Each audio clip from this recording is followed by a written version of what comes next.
حسين الشهيد شهيد الحسين حسين الغريب الغريب الحسين۔ میں نے فرمایا کہ قبر پہ پھول چڑھانا، اگربتی لگانا، اس کی کیا شرعی حیثیت ہے؟ دیکھیں، اگربتی کی تو کوئی شرعی حیثیت نہیں ہے۔ اگر کوئی یہ سمجھتا ہے کہ شاید میں اگربتی سلگاؤں گا تو اس سے مردے کو فرحت ہوگی، خوشی محسوس ہوگی، رحمتوں کو نزول شروع ہو جائے گا، کوئی اس کا شرعی تصور نہیں ہے۔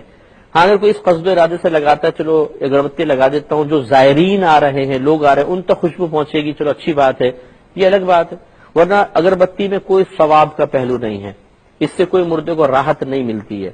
اور اس میں بھی فقہاء نے واضح طور پہ لکھا ہے کہ اسے قبر کے اوپر نہ گاڑیں، جیسے ہماری عادت ہوتی ہے کہ 5 6 10 جلا لی، اب وہ قبر پہ یہاں کر کے نکل لیے،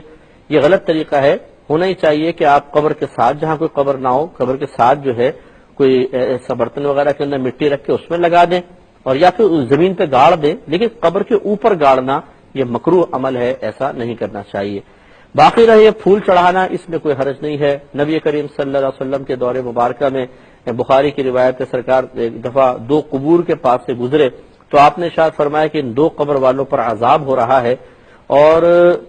کسی بڑی بات کی وجہ سے نہیں، بلکہ صرف اس وجہ سے کہ ایک پیشاب میں احتیاط نہیں کرتا تھا اور دوسرا چغلی کیا کرتا تھا۔ پھر نبی کریم صلی اللہ علیہ وسلم نے ایک کھجور کی شاخ توڑی، اس کے 2 ٹکڑے کیے، اور وہ تر شاخ کی صحابہ کہتے ہیں، ایک اس قبر پہ گاڑ دی، دوسری اس قبر پہ گاڑ دی۔ تو ہم نے پوچھا یا رسول اللہ صلی اللہ علیہ وسلم، آپ نے ایسا کیوں کیا ہے؟ تو آپ نے فرمایا اس لیے کہ مجھے امید ہے کہ جب تک یہ تر رہیں گی ان قبر والوں پر سے عذاب میں تخفیف رہے گی۔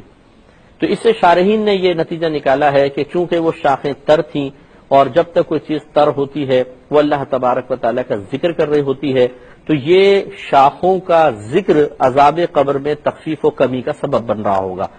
تو اسی کو بنیاد بناتے ہوئے اگر اب ہمارے ہاں پھول کا رواج آ گیا، پھول بھی تر ہوتے ہیں، تر و تازہ ہوتے ہیں، وہ ڈالے جاتے ہیں، جب تک پتیاں تر رہیں گی، یعنی جب تک وہ خشک نہیں ہو جاتی، وہ ذکر الہی کرتی رہیں گی، تو اس سے بھی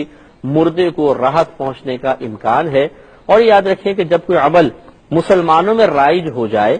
اور اس میں کوئی ممانعت شرعیہ کا پہلو بھی نہ ہو تو اب اس سے روکا نہ جائے، ہو گیا نا، ہونے دیں، کوئی ناجائز تو نہیں ہے، گناہ تو نہیں ہے، بلکہ کھجور کی شاخ والی حدیث سے اس کو تقویت اور تائید بھی حاصل ہو رہی ہے، تو اس لیے اس طرح پھول وغیرہ ڈالنے میں کوئی حرج نہیں ہے، ڈال سکتے ہیں۔ لیکن یہ مطلب نہ سوچیں، مبالغہ رائی نہیں کرنی چاہیے کہ جی مطلب کہ پھول نہیں ڈالو گے تو غلط ہو جائے گا، پھول ڈالنا لازم ہے، زیارت کا حصہ اس کو بنا لیا جائے، ایسا نہیں ہے۔ جو ڈالے اچھی بات ہے، نہیں ڈالے تو کوئی گناہ کا پہلو نہیں ہے۔ سجدہ شبیری حیدر کرم حیدر عطا، ہر درد کی حیدر دوا، مٹی ہے آدم علی ہے ابو ترا، ہے راز مقدس کی حیدر